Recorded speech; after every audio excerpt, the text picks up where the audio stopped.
Okay, so back to iron. Remember, ferritin tells you a more specific iron deficiency. Iron is not the gold standard, ferritin is, but again, it's $40 or 35 or $45 to just run that one test so you don't run it.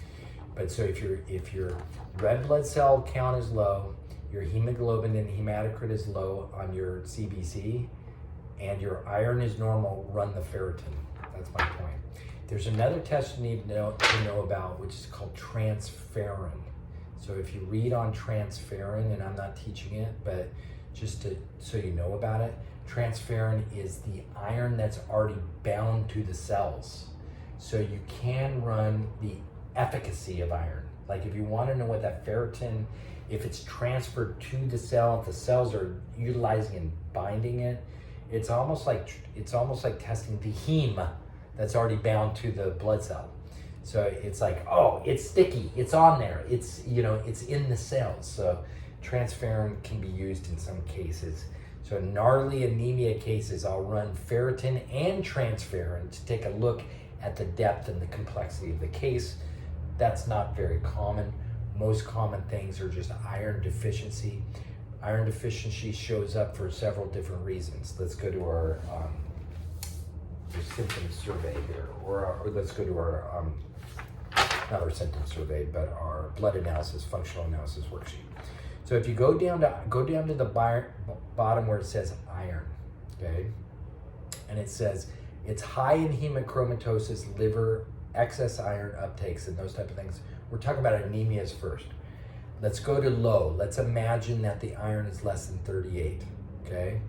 If the iron is less than 38, it's iron deficiency anemia for sure. You're gonna wanna run that ferritin on top of it because you want an accurate number. This iron is a generalized number. You wanna get the exact number of anemia, do the extra test, which is ferritin.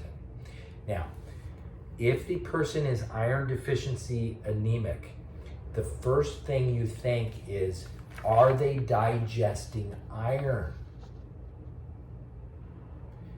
In other words, are they, first of all, eating it? Do they eat any meat at all?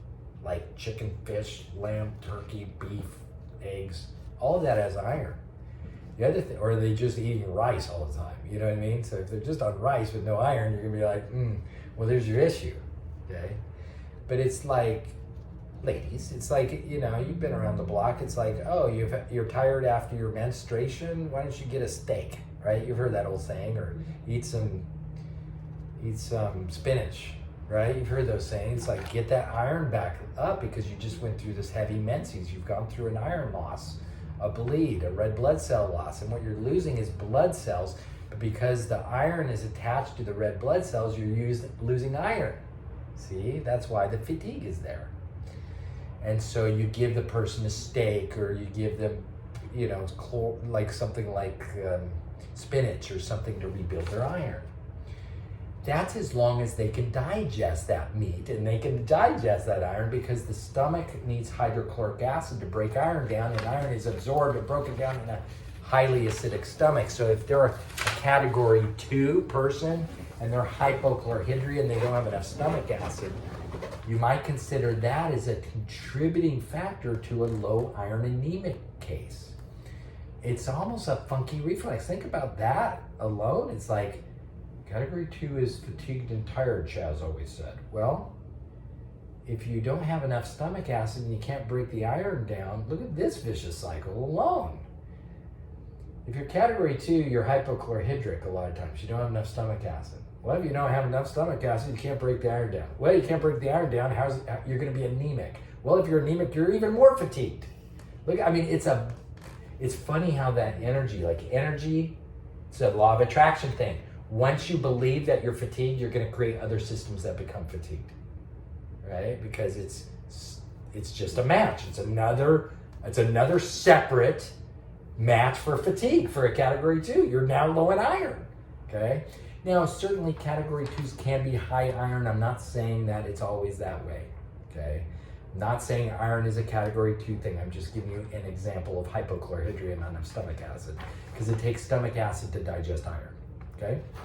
Now, I was category 2 my whole life, and I had the opposite thing, which is hemochromatosis, which is high iron genetically and unable to process it. Okay, and then I got healthier and it got better. So it was a liver issue. But if the iron's high and it's say above 120, my iron was at its worst, I think it was about 180, 170.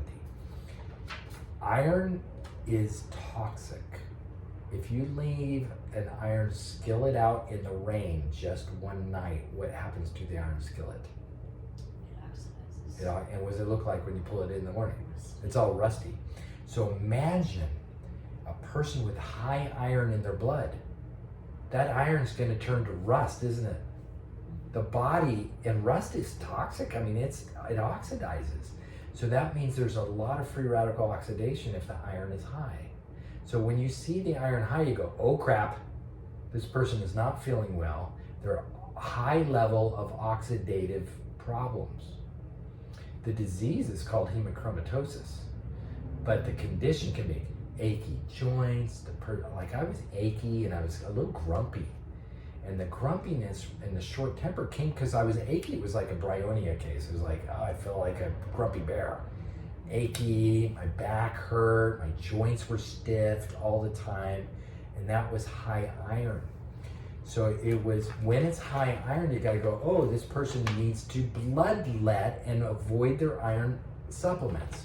So when you give the person minerals and stuff, you give them minerals that don't have a lot of iron in them. When you give them supplements, you wanna look at the label and make sure that you're not giving them a lot of excess iron, okay? You want to look at their diet, make sure they're not eating meat and spinach every day, all right? You also want them to bloodlet. When I was high iron, I went down and gave blood every 3 months. And basically drain off that excess iron, too much iron. I went down to the Red Cross and gave blood.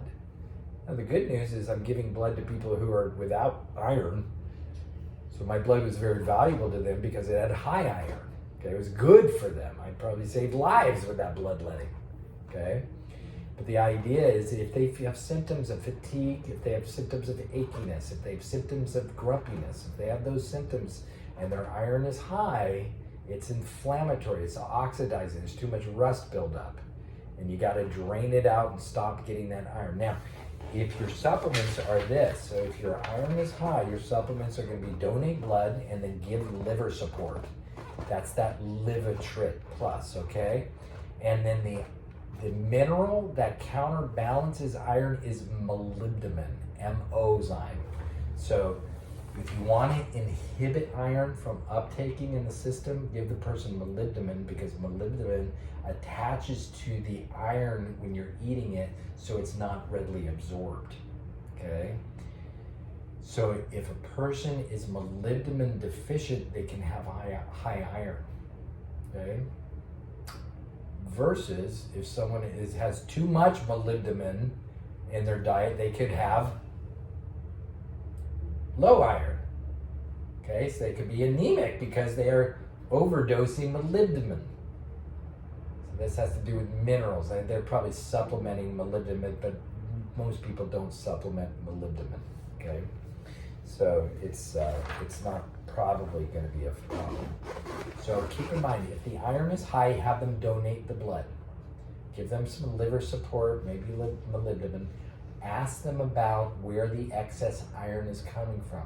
Do they have iron cookware? Are they using iron skillets? Okay. I can tell you without proof that I did not have any issue there with iron skillets. I couldn't find the source of the iron, yet it persisted for years and years and years and years. I took supplements, I donated blood, I would get better only from donating blood. But I chewed Copenhagen tobacco. I don't know if there's something in Copenhagen tobacco that raises the iron, but as soon as I quit the tobacco, all the hemochromatosis went away. All of it. It all was cured. I don't know why.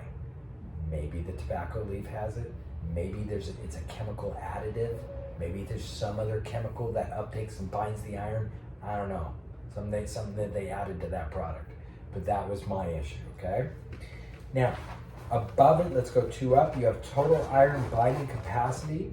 Now, that is the sum of the unsaturated binding capacity and the total iron. So the total is the summary of the bottom 2, okay? So let's look at the unsaturated binding capacity and what that is.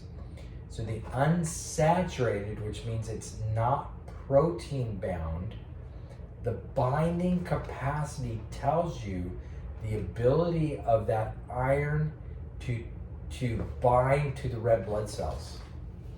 This is the magnetic force. It is another way to test transferrin. It is the binding capacity, all right? So if the binding capacity is low, you can think even if the person has normal iron, they might be anemic because the ability for the iron to hit and grab onto that red blood cell is low. So even though the iron is normal, if the unsaturated binding capacity is low, that means that they're not binding that iron to the molecule, the red blood cell, to the red blood cells. That's another way of anemia, see? So the other form of the anemia is the unsaturated binding capacity, if that's low. So it means the same thing, and you do the same thing for it. But the idea is that's another measurement device. And the same with the total iron binding capacity. The total iron binding capacity is a sum, it's a calculated sum. It's not a test. It's a calculation where they add the numbers from the iron to the numbers of the unsaturated binding capacity together. That's why that number's higher. See it?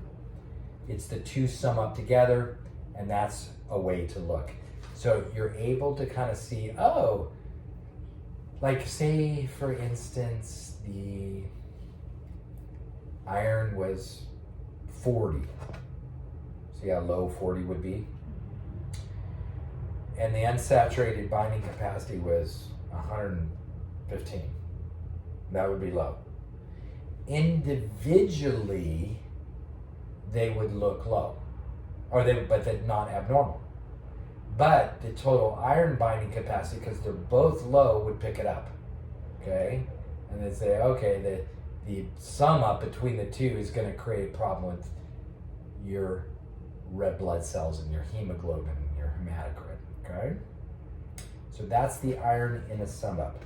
So remember, if the iron is high itself, you want to get it out. If the iron is low, you need to give it iron. Now the iron that we supplement, not just red meat and not just spinach, but if the iron is low, you give Fe-zyme. Fe stands for ferrum. That's the way to term out the chemical term for iron, ferrous. So iron is ferrous. So you go, okay, Fe-zyme. Now you do that depending on how bad it is with a person. If it's just a mellow anemia, they might take 1 a day. If it's a medium anemia, it might take 2 a day. If it's a bad anemia, take 3 a day. But when you give Fe-zyme, it's an iron pill.